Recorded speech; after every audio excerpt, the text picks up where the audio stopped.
मित्रांनो, तुम्ही पाहिलं असेल कॅलेंडरमध्ये कधी-कधी एकामागे एक 2 एकादशी दिसतात. म्हणजे जसं आता 10 जुलै आणि 11 जुलैला. 10 जुलैला आहे योगिनी स्मार्त एकादशी आणि 11 जुलैला आहे भागवत एकादशी. हे असं बऱ्याच वेळा कॅलेंडरमध्ये पाहायला मिळतं की एकादशी 2 दिवस आली आहे. आदल्या दिवशी स्मार्त आणि दुसऱ्या दिवशी भागवत एकादशी. आपण बरेच जण भागवत एकादशीचाच उपवास करतात. पण मग ना प्रश्न मनात येतोच की नक्की ही स्मार्त एकादशी काय असते किंवा भागवत एकादशी काय असते, आणि कधीही खोलात जाऊन हे समजून घेण्याचा प्रयत्न आपण करत नाही. तोच प्रयत्न या व्हिडिओच्या माध्यमातून आज आपण करणार आहोत. कारण की हिंदू म्हणवतो स्वतःला, मराठी म्हणवतो स्वतःला, पण आपल्याच छोट्या छोट्या गोष्टींबद्दल आपल्याला माहिती नसते. काळजी करू नका, आजचा हा व्हिडिओ तुमच्या सगळ्या शंका दूर करणार आहे.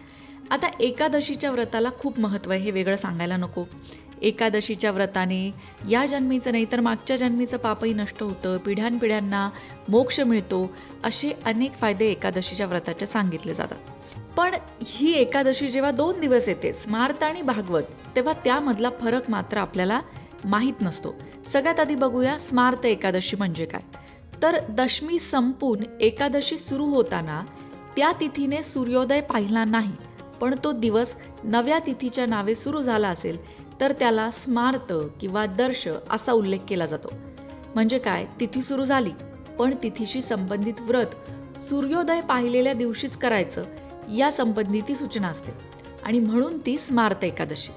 आता तुमच्यापैकी काही जण म्हणतील, कळलं रे बाबा आम्हाला काही, म्हणजे नक्की म्हणायचं आहे काय तुम्हाला? मला असं म्हणायचं आहे की जर सूर्योदयाला दशमी संपली तर दशमीचा क्षय होतो आणि सूर्योदयानंतर दशमी संपली तर त्या दिवशी एकादशीचा क्षय होतो. अशा वेळेस त्या दिवशी स्मार्त एकादशी आणि दुसऱ्या दिवशी भागवत एकादशी असं मानलं जातं. जर द्वादशीचा क्षय झाला असेल तर एकादशी आणि द्वादशीच्या युग्माच्या दिवशी म्हणजे मिलनाच्या दिवशी भागवत आणि त्याच्या आधीच्या दिवशी स्मार्त एकादशी असं मानलं जातं.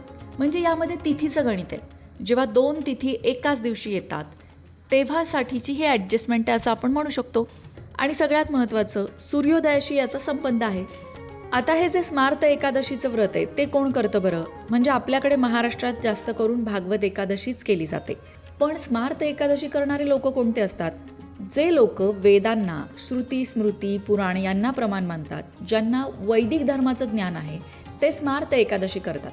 थोडक्यात ऋषी, मुनी तसंच कर्मकांड करणारे योगी स्मार्त एकादशी करतात.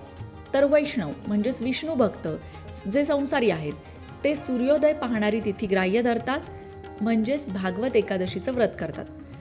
जी तिथी सूर्योदय पाहते ती तिथी आपल्याकडे ग्राह्य धरली जाते.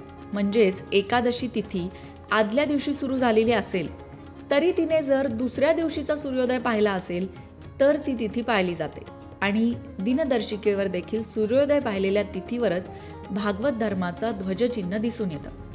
भागवत धर्म पाळणारे वारकरी बांधव त्यालाच भागवत एकादशी म्हणतात. थोडक्यात काय, तर वैष्णव जे आहेत ते उदय तिथी मानतात आणि स्मार्तवाले जिथून तिथी सुरू झाली आहे ती तिथी मानतात आणि व्रत सुरू करतात. हाच तो फरक आहे. पण शेवटी एक गोष्ट लक्षात ठेवायची आहे, तुम्ही काहीही माना, उदय तिथी माना किंवा जिथून तिथी सुरू होते ते माना, देव मात्र फक्त तुमच्या मनातला भाव बघतो, हे खरं. त्यामुळे मनात नाही भाव आणि देवा मला पाव असं होत नाही. भागवत एकादशीबद्दल सांगायचं झालं तर या एकादशीचा उपवास हा 3 दिवसांचा असतो. एकादशीच्या आदल्या दिवशी म्हणजे दशमी तिथीला हा उपवास सुरू होतो. खरं तर म्हणजे दशमीच्या दिवशी एक वेळ जेवण्याची प्रथा आहे. तर एकादशीच्या दिवशी पूर्ण दिवसभर उपवास आणि दुसऱ्या दिवशी म्हणजे द्वादशी तिथीला सूर्य उगवल्यानंतर अन्न सेवन केलं जातं, म्हणजे उपवास सोडला जातो. खरं तर परंपरागत चालत आलेला असा हा उपवास आहे. पण अर्थात कुठलाही उपवास करताना आपली प्रकृती आणि तब्येत सांभाळून करायची असते, हेही तितकंच खरं. पण एकादशीच्या दिवशी तुम्ही पांडुरंगाची पूजा, विठ्ठलाची पूजा, विष्णूची पूजा करू शकता, विष्णू सहस्त्रनाम म्हणू शकता, हरिपाठ म्हणू शकता, काही नाही जमलं तर विष्णू मंत्राचा जप करू शकता किंवा पांडुरंगाच्या नावाचा जपसुद्धा करू शकता. या पद्धतीने तुम्ही साधना उपासना नक्कीच करू शकता. मंडळी, आज आपण भागवत एकादशी आणि स्मार्त एकादशी यातला फरक समजून घेण्याचा प्रयत्न केला. आशा आहे तो तुमच्या लक्षात आला असेल. माहिती आवडली असेल तर शेअर करा, कमेंट करा आणि सगळ्यात महत्त्वाचं म्हणजे आपल्या शास्त्रामधल्या किंवा धर्मामधल्या किंवा कॅलेंडरमध्ये तुम्हाला दिसणाऱ्या अशा कुठल्या गोष्टी आहेत ज्याचा अर्थ तुम्हाला कधीच समजत नाही, तो समजून घ्यायचा आहे, त्यासाठी सुद्धा कमेंट करून नक्की सांगा. म्हणजे तुम्हाला हवी असलेली माहिती घेऊन येण्याचा प्रयत्न आम्ही नक्कीच करू. जय जय पांडुरंग हरी. अशाच प्रकारच्या माहितीपूर्ण व्हिडिओंसाठी लोकमत भक्ती चॅनलला सबस्क्राईब करा आणि बेल आयकॉनवर सुद्धा क्लिक करा, म्हणजे आमच्या नवनवीन व्हिडिओचं नोटिफिकेशन तुम्हाला मिळत राहील. तसंच योग्य आध्यात्मिक मार्गदर्शनासाठी लोकमत भक्तीच्या फेसबुक पेजला फॉलो करायला विसरू नका.